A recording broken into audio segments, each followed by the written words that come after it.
انس رضی اللہ تعالیٰ عنہ سے مرفوعاً روایت ہے، السلام تحیۃ لملتنا و امان لذمتنا، کہ یہ السلام علیکم تحیۃ لملتنا، یہ ہماری ملت، مذہب اور شریعت میں دعا ہے۔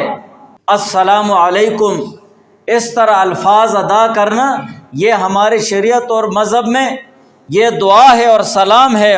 وہ امان لذمتنا، اور ہماری جو جان ہے، آبرو ہے، عزت ہے، مال ہے، ان تمام چیزوں کے لیے حفاظت ہے۔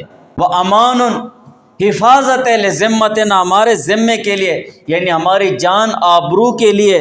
اور اسی طرح جب ایک سلام کرنے والا سلام کرتا ہے تو وہ دعا دیتا ہے، اور ایک بہت بڑی جامع دعا دیتا ہے، السلام علیکم، کہ آپ میری طرف سے حفظ و امان میں ہیں، تمہارے اوپر اللہ تعالیٰ کی طرف سے سلامتی ہو اور تم اللہ تعالیٰ کی حفاظت میں رہو، میری طرف سے تمہاری جان، تمہاری عزت اور آبرو اور تمہارا مال وہ بالکل محفوظ اور مامون ہے۔ یہ اس طرح دعا دیتا ہے۔